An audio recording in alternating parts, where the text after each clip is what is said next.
बाजपुर उत्तराखंड में धान खरीद में हो रही देरी और राइस मिलरों द्वारा किसानों का धान न तोले जाने के विरोध में मंगलवार को आक्रोशित किसानों ने शहीद भगत सिंह चौक पर धान से भरी ट्रैक्टर ट्रॉली लगाकर सांकेतिक जाम लगा दिया। किसानों ने आरोप लगाया कि राइस मिलर और अधिकारी मिलकर उन्हें परेशान कर रहे हैं और उनके धान को औने पौने दामों पर खरीदने की साजिश रच रहे हैं। इस दौरान एसडीएम अमृता शर्मा धरना स्थल पर पहुंची और उन्होंने किसानों से बातचीत की। समस्या के समाधान के लिए एसडीएम डॉक्टर अमृता शर्मा ने मौके से आरएफसी की आरएमओ लता मिश्रा से फोन पर बात की। इस दौरान आरएमओ लता मिश्रा ने किसानों को आश्वासन दिया कि वह स्वयं बाजपुर पहुंचकर किसानों के साथ वार्ता करेंगी और उनकी समस्या का शीघ्र निस्तारण करेंगी।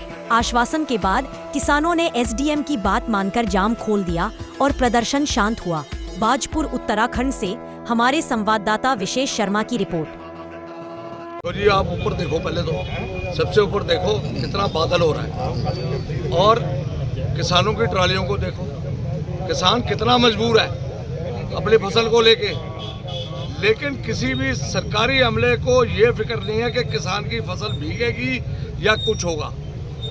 तो सबसे बड़ी बात तो यह है कि जो हमारे आरएमओ मैम है वो यहाँ आती है, बात करती हैं, बात करने के बाद वो मीठी गोली दे के ऐसे जाती हैं। बस एक दिन तो हमने उनको 8 घंटे बैठाया यहाँ, लेकिन उसके बाद भी कोई समाधान नहीं हुआ।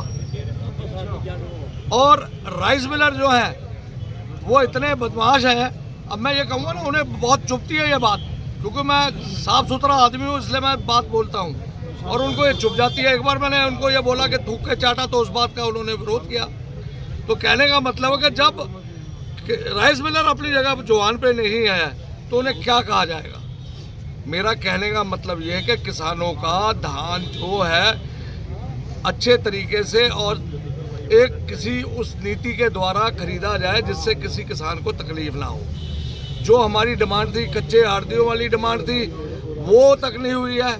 उसके लिए भी यानी कि इन्होंने कहा कि हम करेंगे, लेकिन नहीं किया। मेरा कहने का मतलब है कि इसको करें, बिल्कुल बढ़िया करके करें। मैडम